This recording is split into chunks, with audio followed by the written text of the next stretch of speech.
the receptors, the fibers, where they arise from, involuntary versus voluntary, etc. And so here's a really nice overview of that. So we kind of want to start by differentiating autonomic and somatic, right? Somatic is voluntary, autonomic is involuntary, and then where the fibers arise from. So the somatic arises from the ventral horn, uses the ventral root to exit. Autonomic arises from the lateral horn.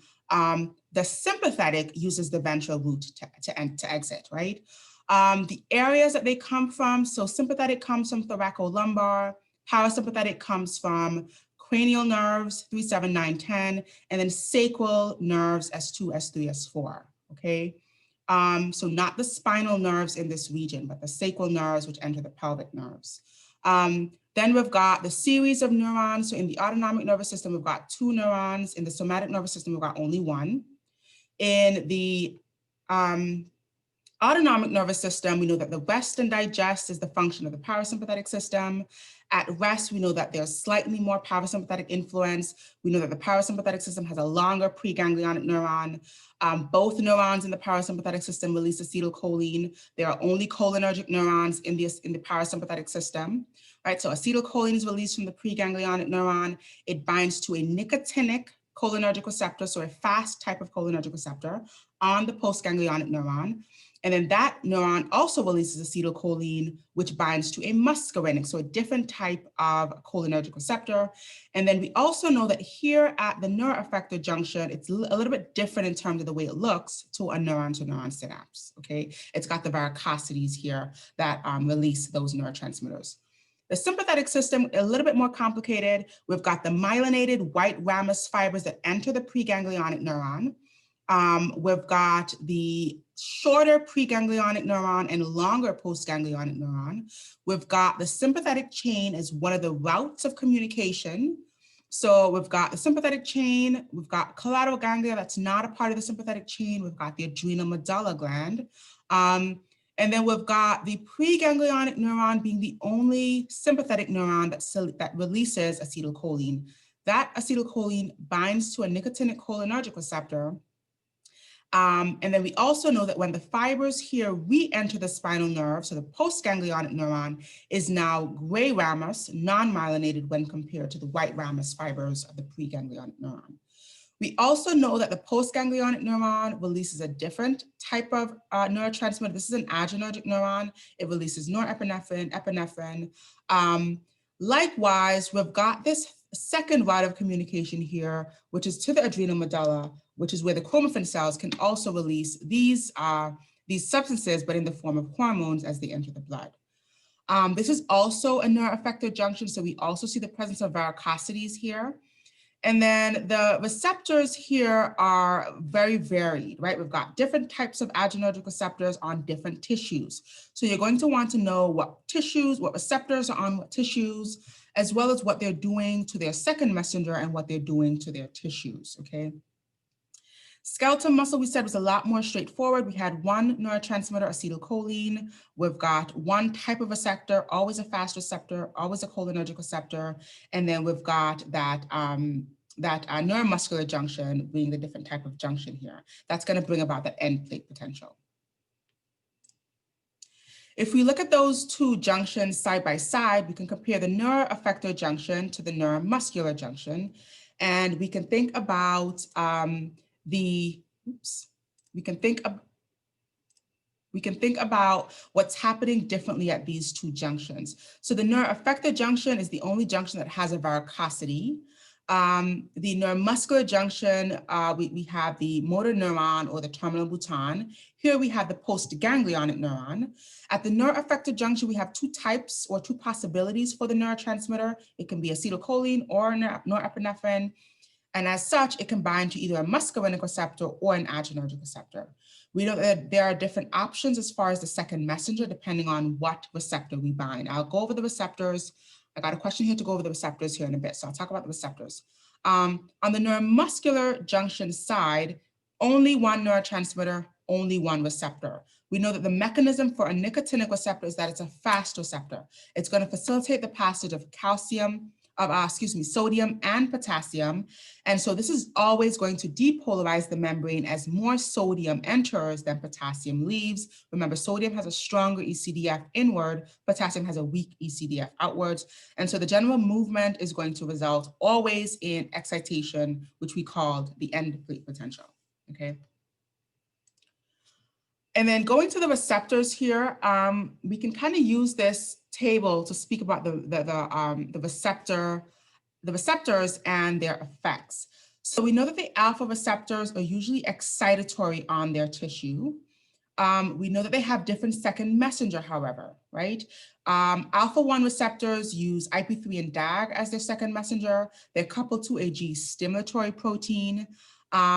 And then the alpha-2 receptors are going to be coupled to a G inhibitory protein, and they're going to decrease their second messenger, which is a different second messenger altogether. It's cyclic AMP. And then this is also going to be excitatory. So both alphas are excitatory. We also want to think here, although it's not shown, alpha-1 receptors have a different amplifier enzyme. Remember that phospholipase C being the amplifier enzyme here. All of the betas and alpha-2 receptors have adenylyl cyclase as their second messengers. You can kind of put that in somewhere here as well. As far as the affinity, we know that the alpha receptors always prefer norepinephrine over epinephrine. Beta receptors, we know beta-1, heart and kidneys, beta-2, lungs, uterus, beta, some of our blood vessels as well, beta-3 adipose. We know about the differing affinities. So beta-1 has an equal affinity, so does beta-3, whereas beta-2 prefers epinephrine over norepinephrine. And then if we look at these second messengers, they have the same second messenger, but they're having different effects on the tissues. So beta-1 and beta-3 have an increase in cyclic AMP, which is excitatory to the tissues. Beta-2 also has an increase to cyclic AMP, but winds up being inhibitory to its tissues, okay, inhibitory effect at the tissue level. All right. Any other questions as far as the receptors here, the mechanisms, the autonomic nervous system in general? Okay. All right. So let's jump over to the muscle. There isn't much review as far as the endocrine. I didn't get many questions about the endocrine system, but if you've got questions, you can let me know. Otherwise, I'm going to keep moving here and look at the structure of the sarcomere, and then I'll talk about excitation, contraction. All right, so let's see. So when we're talking about the structure of the sarcomere, first of all, we want to identify our two filamentous proteins here, actin and myosin, actin being the thin filament, which is the periphery, myosin being the thick filament, which is the center. We also want to point out the regulatory proteins that are on actin. So let's not forget about the regulatory proteins here. There's troponin, which is a complex of 3 proteins that helps to regulate muscle contraction. This is the one that binds calcium. There's tropomyosin, which is another regulatory protein, specifically the one that covers up the binding sites until that calcium binds to troponin, okay? As far as the other aspects of the sarcomere, we've also got titin, which is the stretchy elastic protein that facilitates the shortening and relaxation of the sarcomere itself. And then we can also think about the bands and zones here, the staining pattern. So we've got the I band, which is only thin filaments. The center of the I band is the Z line. This is where the thin filaments are anchored together. We've got the A band, which is the area of overlap. So overlap between thin and thick filaments. Remember, the A band doesn't change as the sarcomere shortens because these filaments are sliding past each other. The A band remains the exact same. The H zone, which is the center of the sarcomere, is the area of only thick filaments. The center of the H zone is the M line, again, the area where the thick filaments are anchored with each other. And so when we have the shortening of the sarcomere, we really have the sliding of the thin and thick filaments past each other via the cross-bridge cycling that happens. And so the H zone shortens, the I band shortens, the A band stays the same, okay? We also want to think about what's happening with cross-bridge cycling here briefly. So cross-bridge cycling, we want to remember the two energy forms of our myosin heads. If it's got an HEP bound to it, it doesn't want to interact with actin. If it's got an ADP and that phosphate bound to it, so that's already hydrolyzed and it's waiting to give its energy, then it's in its high energy form, then it wants to affiliate or bind to that actin, okay? And so in order for that to happen, calcium has to be present, moving those tropomyosin threads away. And so then that's how that cross-bridge cycling can start. So thinking about the two heads, the two states of the myosin head is important. We also want to think about the important step that results in the power stroke. The power stroke happens when that inorganic phosphate gets released off. So the inorganic phosphate is still bound onto the head of the myosin.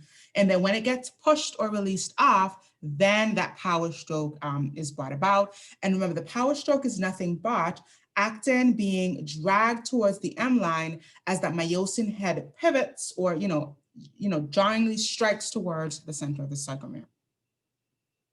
And so but calcium and ATP are going to be important for this process.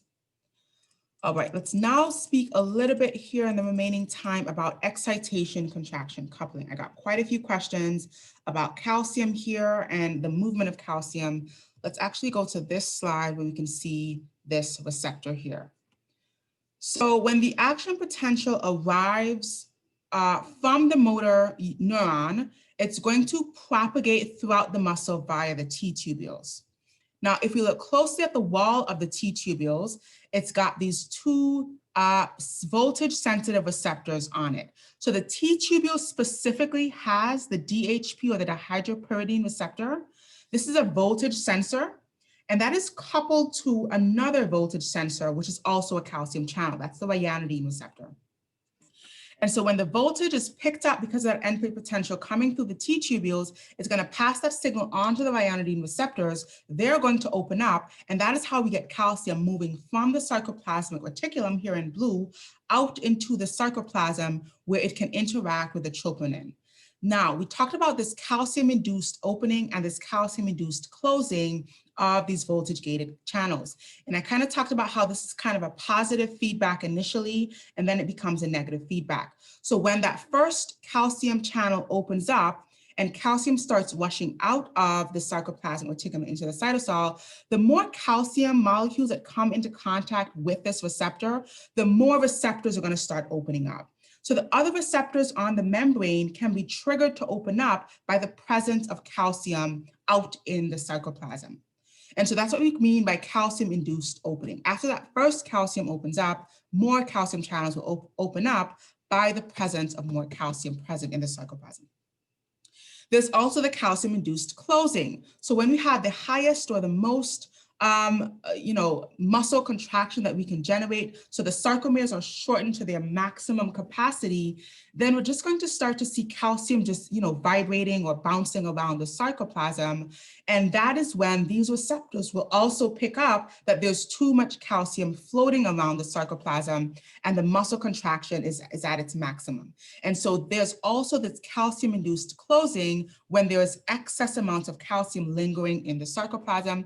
And so in this way, calcium can not only turn this thing on and induce more opening up of more calcium channels, but it will turn it off and induce the closing of those calcium channels as well, okay? And we also talked about the importance of clearing this calcium with the help of the calcium ATPase pumps that are on the sarcoplasmic reticulum membrane that pump this calcium back into the SR and can revert that troponin and likewise tropomyosin back to the original configuration and stop that cross-bridge cycling. Okay.